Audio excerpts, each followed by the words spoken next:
Hello, everyone, and welcome back. My name is Greg Furman, and this is the VantagePoint AI Market Outlook for the week of April the 25th, 2022.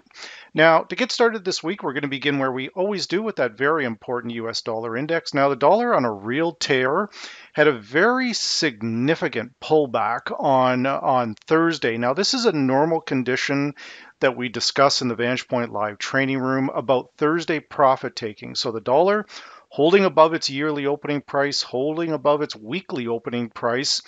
But on Thursday, all the people that are long the dollar from Monday through till Friday or Thursday, excuse me, they then close those trades out because they don't want to hold their positions over the weekend with the volatility, with the Russia-Ukraine war, etc. So we see that we've had a substantial pullback on the Thursday with profit taking, hitting that T-cross long at 99.86 to the number, and then having a significant rally back up on Friday.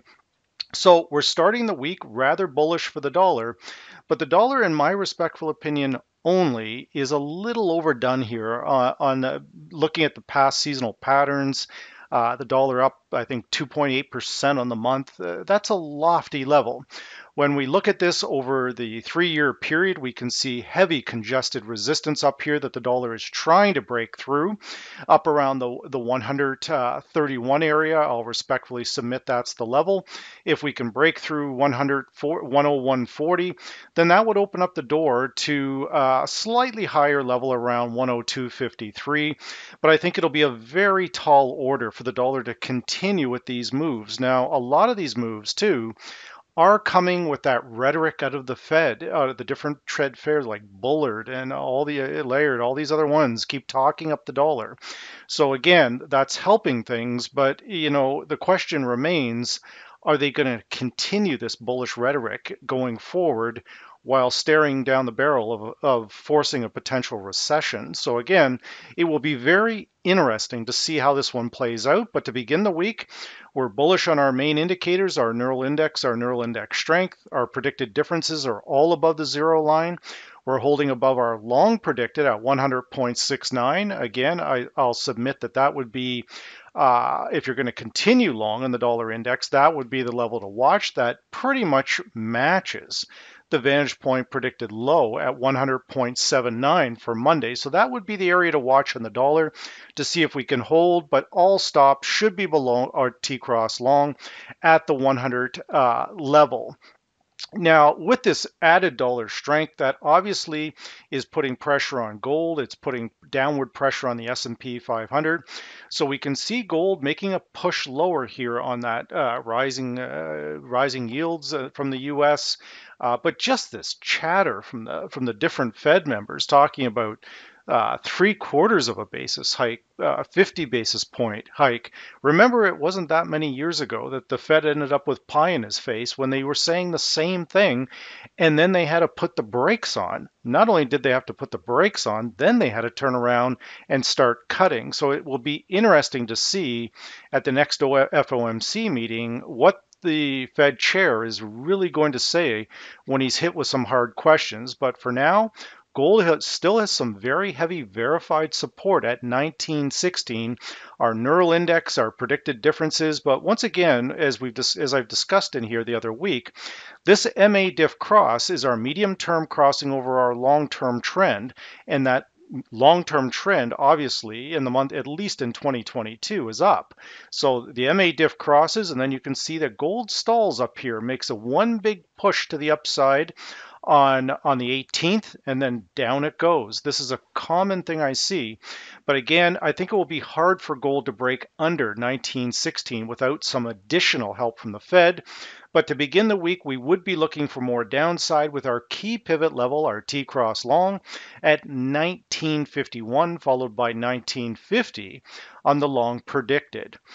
Now, when we look at this in relationship to the S&P 500, now the S&P 500 having a brutal day on Friday, but again, is that a bit of profit taking? Are we getting close to an end to this? That will obviously be determined somewhat by the Fed, by what happens with the Russia-Ukraine war. But that's a big push in thin, illiquid markets in a holiday short week. we all know that not too many of us want to hold longs on the S&P 500 going into the weekend because we don't know what to expect over the course of the weekend with Putin and everything else. But they're more likely to come back into longs on late Monday or midday Tuesday. So we do have some very strong verified support down here, but it's quite a ways down. That low is at 40, sitting down around 4161. Our neural indexers is down, predicted differences are down, so it does look like we've got further downside here. But the long predicted 4389, in my respectful opinion, using the VantagePoint software this many years as I've been using it, the market, like a moth to a flame, always wants to retrace to a point that very seldomly has something to do with Fibonacci. It's this predicted moving average. It literally is like a moth to a flame. The further it moves away from it, the more likely it is it's going to go back to it. So if you are a seller, our predicted high is 43.35, but I would be holding out for the long predicted at 43.89 because again, I think that this move is a little overdone in holiday thin illiquid markets. Now, with the stock market falling like that, we're also going to see Bitcoin coming under additional pressure. Clearly, it's following the Nasdaq and the S&P 500, but it's not as weak as necessarily as what the stocks are. We're closing at 39,614 with a heavy verified support low at 38,694. So any turnaround in the S&P 500 and the Nasdaq will see an immediate turnaround in Bitcoin. So that's what we would be watching for. And again, I believe we were leaning that way until we started to move into Thursday and Friday. And as you can see, the market came up to the VantagePoint T-cross long 41,808, banging into that, a false move there. That's why we always look at the close in relationship to the predicted moving average. That's critical here because again, we can go above it, but we didn't close above it. So again, a fake move higher, and then the sellers come back out on Friday, drive it down. But again, good verified support low down at that 38,694. Additional verified support low at 37,608. I'd be a little bit surprised if we get down there, but if we can get the S&P and the Nasdaq turning around, then remember the basis of intermarket and technical analysis is that it's not just one trade. If stocks go higher, dollar will likely go lower. Gold could maybe turn around a little bit, but we would see Bitcoin follow that up. Light sweet crude going into next week, again, more choppiness, but as we were talking in last week's weekly outlook, we've got these verified zones up here, and something as simple as the weekly opening price, which is a fantastic non-indicator, the market could not hold above, the market meaning light sweet crude oil, could not hold above its weekly opening price. And you can see right off the bat that Tuesday it just gets hammered, Wednesday it's down again, gets a little bit of relief on Thursday, then back down again. So right now we have an MA diff cross, which is warning of a bigger move down. That is consistent with the neural index and the neural index strength pointing down and below the zero line. And we've closed on top of all that. We're closing below 102.45. So 102.45 is the hotbed to start the week. So watch out for a fake price on Monday. And by midday Tuesday, we should see the real price on oil and whether it can actually advance or if it's getting ready for a bigger move to the downside. Now, as we look at some of our main Forex pairs going into next week, no shortage of volatility in the foreign exchange market, that's for sure. Now, the euro, this is very significant support down here that goes down to about the one, I would argue even maybe a touch lower, maybe 107.20, 107.10. But 107.58 is still a very strong verified support low. That would also equate to a seasonality of a monthly extension down into that percentage level of over 2% down on the month. So as we move towards the end of the month, it would not surprise me if the euro sees a bit of a recovery here. Now, our T-cross long, that's coming in at 108.75, but you can see that we've already challenged that level on Thursday, but then the sellers came back in on Friday. So that's possible. It's just a bit of profit taking because we did close below this. The yearly opening price is clearly down, but there is good two-way action on this pair, both buying and selling. But sellers for now, at least, are clearly in control. But again, if we close above our long predicted at 108.17 and we close above our T-cross long at 108.75, that would take the immediate downward pressure off of the euro. But for the bears, however, the real possibility is we could still see a move down into this 106 level. That cannot be ruled out. But that verified support low, 107.22, that's the one to really keep your eye on with this particular pair, assuming we can even get down there and we don't get a significant bounce to the upside first. But again, down there, we would be seriously looking at longs down around that particular level, provided it's supported by the core Vantage point indicators, which right now, that is, longs are not supported. Now, with the US Swiss franc also a little bit overdone here, we will be getting into some very significant resistance on this pair. Also, you can see just literally a wall of it up here around this 90, 94 area. Now, the market's broken through that level, so we would start to look more towards the 95.53 to see if we can push above that. But again, it's going to be a tough order here. The only thing that's really going to help the US dollar is the divergence between the Swiss National Bank and the FOMC. Obviously, one has no intention of hiking anytime soon, but the FOMC is hike, hike, hike, right? So longs on US Swiss franc, that is, or just like the dollar yen, that is by definition the carry trade. So, but when the carry trade comes unwound, it can come unwound very, very quickly, right? And it could take just one or two comments from Jay Powell to send the dollar the other way. If the US dollar starts getting too strong, then not too many countries like a strong currency because that hurts their exports, right? So again, it helps their imports, but the exports, no, who wants to buy it if the currency is that strong? So again, we'll monitor this pair, but it will likely have somewhat limited upside from here. And my argument would be, once again, is that moth to a flame ideology, that the further we move away from the T-cross long at 94.14, the more likely it is, if nothing else, we are going to retrace to it.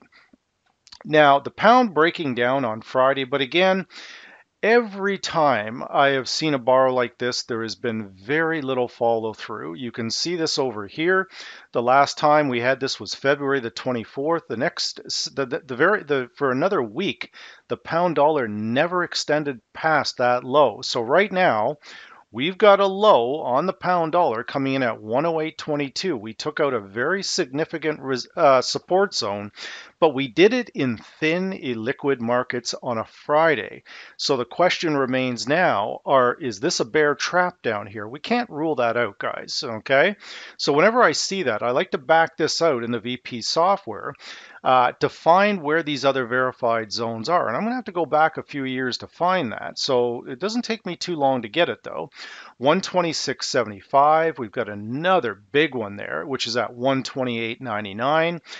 We're trying to push down below that right now, but again, you can see a cluster of verified support zones between the 128.50 and about the 126.87. So if we're going to get a bounce on the pound dollar, that's likely where it's going to be. It would be my prediction. So again, once we need the indicators from VantagePoint turning back over to the positive side, an MA diff cross to the upside, neural index strength breaking above the zero line. We don't have any of that right now.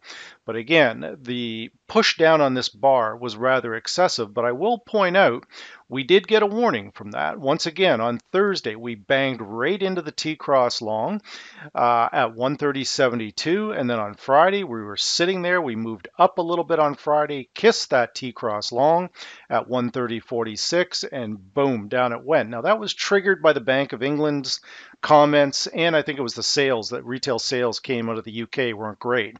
So again, that data is just noise, guys. That's all it is. So we'll monitor this going into next week, but be very cautious with shorts down here. Now, the dollar yen, a lot of chatter going on that the Bank of Japan is going to step back in because they feel they may have shot themselves in the foot. Because remember, they're still in the bond buying programs, sub-zero interest rates, not raising rates. Now they're getting inflation. They're getting all these things. So there's a lot of chatter. Be very careful with this pair going into next week. We've got a verified resistance high that has recently formed at 129.40. If we can't get above 129.40 this coming week, then the dollar yen could be getting ready to slide. So keep a very close eye on that. The indicators right now on VantagePoint, the neural index strength is still positive, but it's under a little bit of pressure. So we'll watch that resistance zone to see where that's going to shake out. But for now, depending on the Bank of Japan's next move, this pair could be getting ready for either a bigger move to the upside based on the Fed, or Bank of Japan intervenes and kills it and knocks it down. Now, because this is going up, it looks like a cliff. Always remember what's at the top of a cliff, a big drop down. So again, watch the 129.40 very closely. Now, the US Canada, once again, it goes to show you that hiking rates doesn't necessarily mean it's a positive for the currency. Now, if commodities back off and stocks fall, the Canadian dollar responds to those intermarket correlations. In my respectful opinion, it's not just oil here, it's the S&P 500, as the S&P took a big hit this past week or on Friday. You know, again, if we look at the size of this down bar on Friday, and then we do a relative comparison to the S&P 500, then we see something very, very similar here. You see that great big bar down? This is the basis of intermarket technical analysis. One market goes down, it directly impacts the other. That's exactly what happened to the Canadian dollar. Even though oil prices were still fairly strong, they weren't overly strong, is what I showed. And then the sell-off in the S&P was the catalyst to set off the U.S. Canada buyers, and they just bailed out of there. We discussed this in the VP Live room, and with my own direct clients, I had mentioned this multiple times. Do not short underneath that 120, 125 level. It's very, very dangerous. So once again, when we look at the U.S. CAD going into next week, it could be a little bit of profit taking, but here's the deal, guys. If the S&P 500 turns around, then US Canada will start moving back down again. We have a verified high, 126.76. We went above that, but we did not close above it. So keep a close eye on that. But the predicted differences are neural index strength. We're above our T-cross long, 125.87, 126.05. That's the area I would look for potential longs to start the week because it directly matches our Vantage Point predicted low at 126.15. So either way, we're looking for a move back towards this particular level, and we can make the decision at that particular time if we want to buy it, or we can straddle this thing and put sell orders just below 125.87 and pick up a sell, assuming that this is a false break and the S&P 500 is going to turn around. The exact same thing for next week, guys, would apply to Aussie US and New Zealand US. They're taking a hit from the stock market. You can see when the S&P 500 crashed, Aussie responded to that, but this was a double hit for the Aussie, the CAD, and the New Zealand, because remember, we also had gold contracts taking a hit on Friday on that dollar strength. So between gold going lower and the S&P 500 going lower, that was simply too much for the CAD and the Aussie and the New Zealand for them to defend themselves.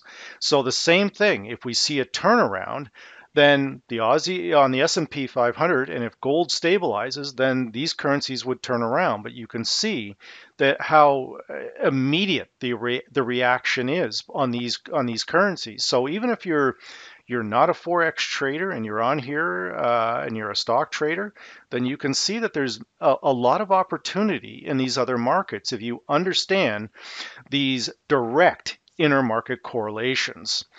So with that said, this is the VantagePoint AI Market Outlook for the week of April the 25th, 2022.